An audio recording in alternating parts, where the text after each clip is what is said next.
கிறிஸ்துவுக்குள் அன்பான தேவனுடைய பிள்ளைகளே, ஆண்டவரும் உலக இரட்சகருமான இயேசு கிறிஸ்து இணையற்ற நாமத்தினாலே உங்கள் எல்லாரையும் வாழ்த்தி ஆசீர்வதிக்கிறேன். செப்டம்பர் மாதம் 19ஆம் தேதி மங்கள வார்த்தை நிகழ்ச்சி மூலமாக உங்களை சந்திக்கிறது எனக்கு ரொம்ப சந்தோஷம். கர்த்தர் உங்களை ஆசீர்வதிப்பாராக. என்னுடைய குடும்பத்தில் நினச்சி பார்க்க முடியாத தப்பெல்லாம் நடந்துகிட்ருக்கு. நினச்சி பார்க்க முடியாத இழப்புகள் வருகிறது. நினச்சே பார்க்காத சூழ்நிலையில் வியாதிகள் எல்லாம் வருகிறது.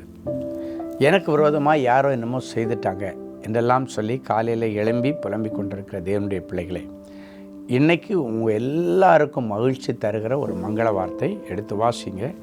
யோபுவின் புஸ்தகம் 29ஆம் அதிகாரம் 4வது வசனம் இப்படியாய் சொல்லுகிறது: தேவனுடைய இரகசிய செயல் என் கூடாரத்தின் மேல் இருந்தது. யோபனுடைய கூடார மறைவிலே ஆண்டவருடைய இரகசிய செயல் இருக்கும் பொழுது அவன் வளர்ந்து கொண்டே இருந்தான். அழிவுகளுக்கு விலக்கி காத்து கொள்ளப்பட்டான், இழப்புகளுக்கு விலக்கி காத்து கொள்ளப்பட்டான் என்று சொல்லி அவன் ஓஹோன்னு வளர்ந்த நாட்களை ஞாபகம் பண்ணி பேசுகிறதா இந்த வசனங்கள். ஒரு காலத்தில் ஆண்டவருடைய இரகசிய செயல் என் கூடார மறைவில் இருந்தது. அப்பொழுது சர்வ வல்லவர் என்னோடு கூட இருந்தார். என் பிள்ளைகள் என்னை சூழ்ந்திருந்தார்கள். என் பாதங்களை நெய்யினால் கழுவினேன்.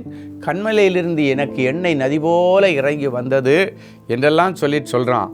அந்த செல்வ நாட்களின் சீர் இப்போது இருந்தால் நலமாயிருக்கும். அப்படின்னா அவன் ஓஹோன்னு இருந்த காலங்களில் அதற்கு ரகசியம் என்னான்னு சொல்கிறான்னா, அவனுடைய கூடார மறைவிலே ஆண்டவருடைய இரகசிய செயல் இருந்ததான். ஏன் ஒரு மனுஷனுடைய கூடார மறைவில் ஆண்டவருடைய இரகசிய செயல் இருக்கணும் அப்படின்னு பார்த்தீங்கன்னா, நமக்கு விரோதமாக இரகசியமாக சத்துரு கொண்டு வருகிற திட்டங்களை அழித்து அந்த திட்டங்கள் நமக்கு அழிவை கொண்டு வராதபடி பாதுகாக்க நம்பர் 1.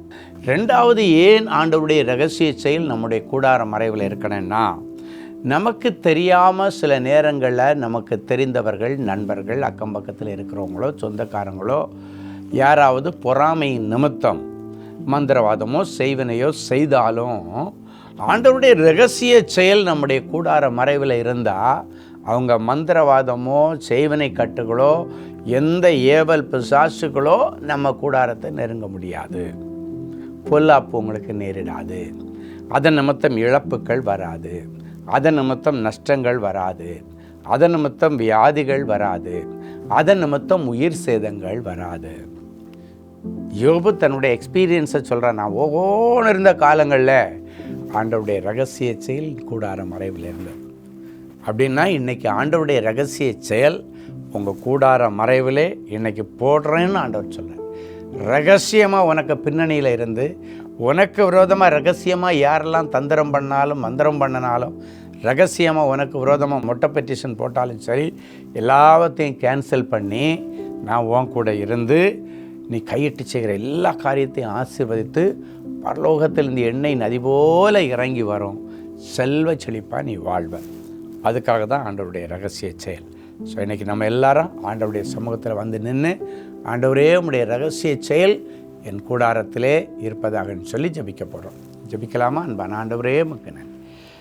யோபு ஓகோன்னு வாழ்ந்த காலங்களினுடைய பின்னணி என்னென்னா, அவனுடைய கூடார மறைவில் ஆண்டவர் ரகசியமாய் அமர்ந்து செயல்பட்டு கொண்டிருந்தது. இன்றைக்கும் இந்த நிகழ்ச்சியை பார்க்குற ஒவ்வொரு பிள்ளைகளுடைய குடும்பத்திலும் ஒரு செல்வ செழிப்பு உண்டாகும்படி, நல்ல வருமானம் கிடைக்கும்படி, அழிவுகளுக்கு விலக்கி காத்து கொள்ளும்படி, மரண ஓலங்களுக்கு விலக்கி காத்து கொள்ளும்படிக்கு, மாந்திரீக வல்லமைகளின் பாதிப்புகளுக்கு விலக்கி பாதுகாக்கப்படும்படிக்கு சர்வ வல்லவர் என் பிள்ளைகளோடு இருந்து உம்முடைய இரகசிய செயல் என் பிள்ளைகளுடைய கூடார மறைவில் இருந்து என் பிள்ளைகளை இரகசியமாய் பாதுகாக்கட்டும்.